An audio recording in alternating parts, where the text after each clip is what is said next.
flag, please. That flag there, yes. Can you bring it here next to me? Is that hard? It's going to be hard? Yes, please. I guess you'll have to bring the stand too. While she's doing that, I guess I better find my place here.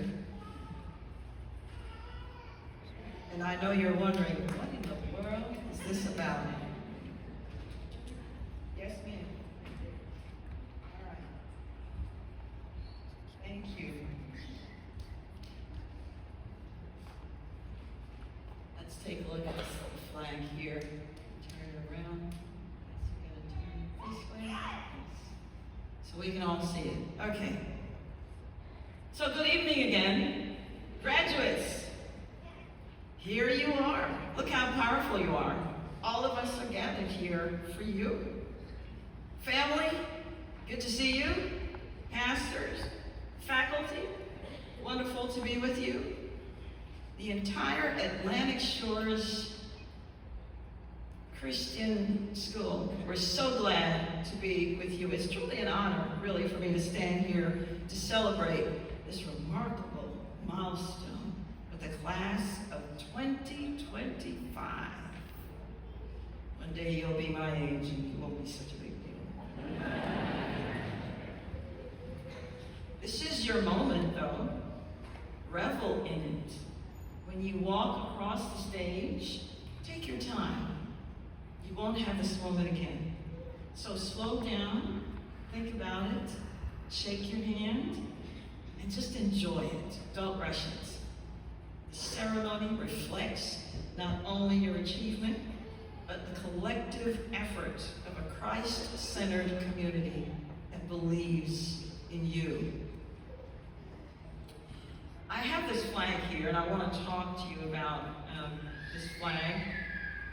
My speech today is really going to be about planting your flag.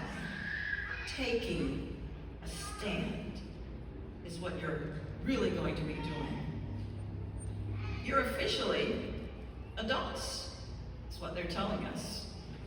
That means, nobody's going to call mom and dad and say, John did so-and-so today.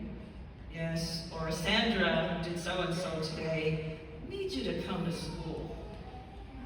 Nobody's going to do that, and that's a wonderful thing, but yes, you are truly responsible for you now, and you still gonna need some money. So I know you're gonna be calling home. And for those of you who are probably going to stay home, there are gonna be a little bit looser rules, but you're still gonna have to come in by a certain time, all of that. But there's going to be things that, of course, are expected of you now that you are in charge of you, because that's what this is about. You have some expectations to live up to, and God has expectations for you to live up to as well. And so, as I grab this flag, I want to say to you, plant your flag. Take your stand. You are going to have to take a stand. Now, you've been taking stands, yes. You've been having to decide, is this thing I'm about to do right or wrong? Whether you should listen to this advice, listen to this counsel or not. And yes, that's good. But you see, you're an adult now, and there's a different standard. So when you think about planting your flag, I think about when I was in the Marine Corps and we were playing war games. And what we understood was that once you took the flag of the opposing team, we had won and they had lost. And their flag was symbolic of who they are. And once we were victorious over their standard, we controlled the show. We controlled them. They lost and we won because we took their standard. If this is your standard, you've got to live up to it. If this is your flag, you've got to live up to it. Because you see, there's a cross on this flag. You're going to have to take a stand. You are going to be asked to take that stand. You know, our country was formed with this stand. Because I remember even President John F. Kennedy said, our rights were given to us by God. And that means no one can take them from us. What rights am I talking about? Because people have fought by taking a stand, planting the flag, and saying, we're not moving from this. Things like fighting against the British. They fought for those rights. Things like fighting for those to vote who didn't own land. Because unless you had land way back then, you couldn't vote, no matter what color you were. And then, of course, fighting for the rights of the enslaved to be treated like a human being because God gave them rights. And then, of course, fighting for the right of women to vote. Sort of resemble that remark.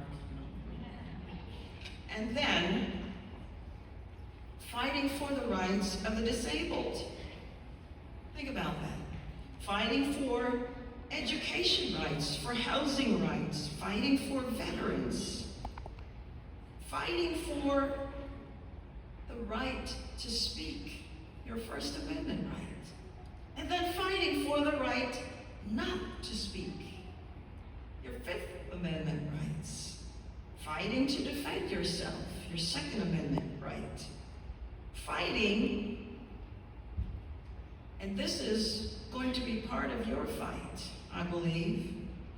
And who thought that you would have to fight this fight?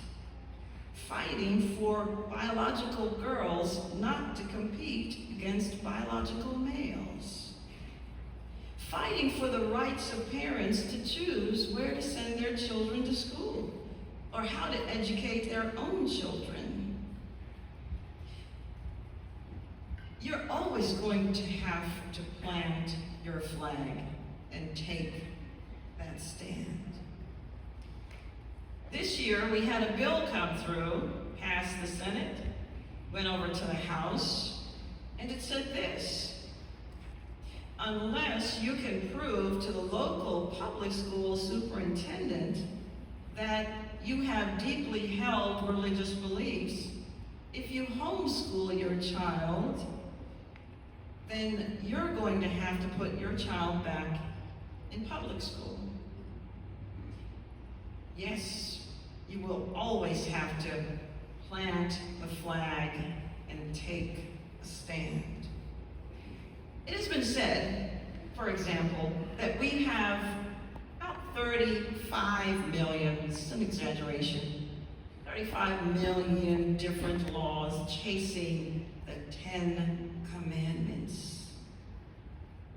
Planting the flag and taking a stand and saying, this far, and I will not be moved.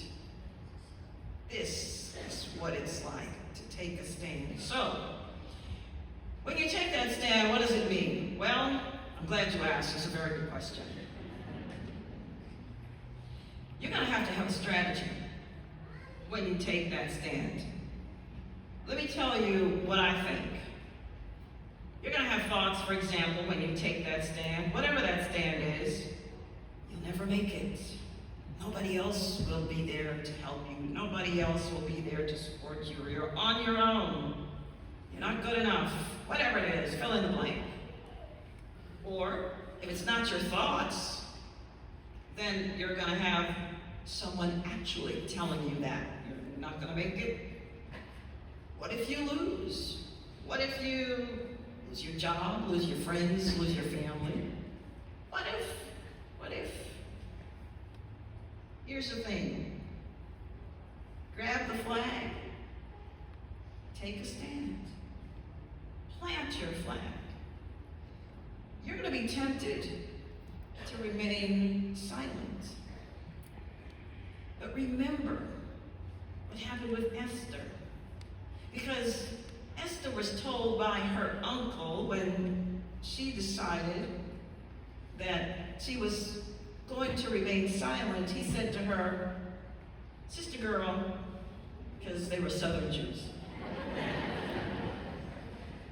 "Honey bun, don't think you're safe just because you live in the palace if you remain silent.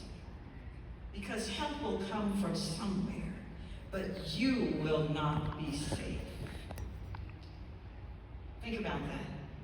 And then we can go even further back than that. I'll go to Jeremiah. Jeremiah 20 verse 9 said, after a while, Jeremiah got tired of taking stands. They threw him in the well. He was only doing God's will.